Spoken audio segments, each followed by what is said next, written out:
Why are estate agents so bad at playing the long game? Today, I'm joined by Elle Wood, who is an estate agency supremo on social media.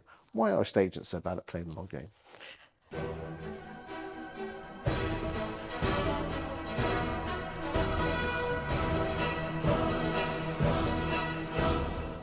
It's a difficult question because I think it's multifaceted for different people. But I think a lot of the time it's because we're salespeople and we're hunters. And once we get that buzz and the dopamine hit from the success of a listing or a sale, whatever it is that's your bread and butter, then after that, you kind of don't want to do the rest of it. But also, I think sometimes there's a lot of ego involved with certain different people, and I think that can be mean that it can be really hard to play the long game because you again, you want that dopamine hit now, you want that recognition now, instead of actually realizing that you could play with your community and be part of your community and actually probably gain a lot more from that type of style. How do we wean ourselves off? I mean, don't get me wrong, we all love the dopamine hit of, it's like social media, isn't it? We all want the likes and the comments, but often, if I want to post that will get likes and comments, I'll chuck something on about Rightmove pie charts.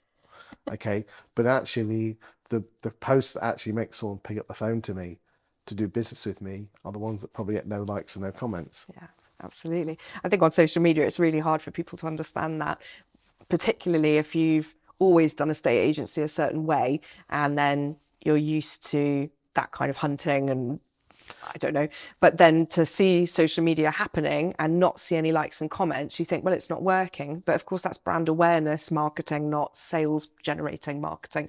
Simon Ledbetter was on the sofa a few weeks ago talking about the same thing. But if you can play the nurture game, if you can... Like a farming, as the hunter farmer, yeah. Yeah, absolutely. There needs to be someone that come up with that, like landlord farming or vendor farming. It sounds vaguely familiar. Go on, sorry. I think that if you can read things like Sell It Like Sirhant, he talks about how actually everyone's a prospect, but they're a prospect because you are gaining that know, like, and trust over time, not just turning up, following your process and showing them the best MA folder that anyone's got in the area, sort of thing. And I think that also there's a real lack of understanding between the brand awareness versus the sales achieving marketing.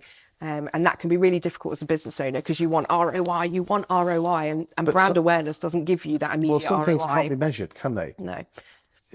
It's like the love of a child or a love of a partner. You can't actually measure it. You can't actually have it on a graph. You just have to believe in the process and it works. Yeah. And that's really hard work for a lot of people, that if you do X, you need to get Y, when in reality, it's the reason I do these sofa chats. No one actually rings me up saying I do business with you because you do the sofa chats. You just have to believe that if you talk about the stuff that people are interested in, eventually they'll be attracted to you and they'll get to know, like, and trust you, and people do business with people they trust. It's hard work. How have you learned to play the long game? Me personally, showing up on social media regularly and not worrying if people like or comment. And that's really difficult because you're pumping out stuff, and especially if you've not been doing it for a while, if you've had a break or you've never done it before, or a new agent or a new agency starting that, it can take about 18 months before actually someone goes, I've been watching you on social media and I'd like to work with you. But we found within our estate agency, posting 4 times a day, showing up everywhere, doing the community type work and making sure that you're putting out on social and our YouTube channel. After about 6 months, we started to notice a trickle of people going, I've been watching your market reports or things like that. And I think because I've experienced it within a estate agency twice, setting up in 2 different countries, I know for a fact that it works and I believe in the process. But if you've never done it before, it can be really hard when there's that big gulf of nothing happening and you just feel like you're screaming into the void and the void's not even screaming back. It is hard work, boys and girls, but if you believe in the process, it will win. You will win. Anything else? I think that a lot of people forget to do things that are very basic.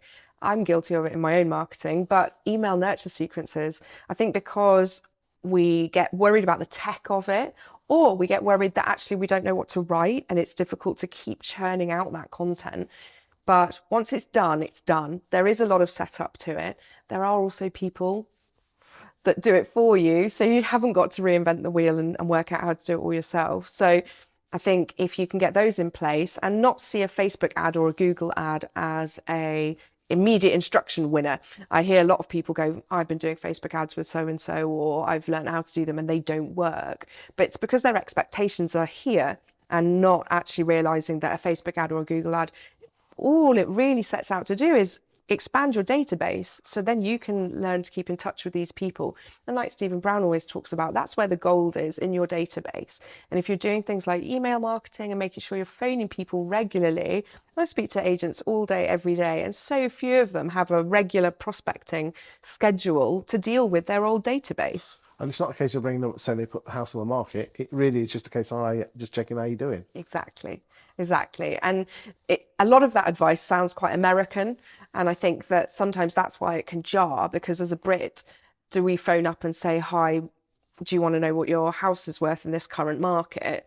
And in America, people seem to say yes to that all the time, if you listen to Tom Ferry or things like that. And I'm not sure that I've ever had great success of that particular sentence, but there's just a way of doing it and a way of being friendly and approachable. And if you've done a lot of video work online and you've done a lot of good social media, organic content, people aren't horrified when you phone because actually they know who you are.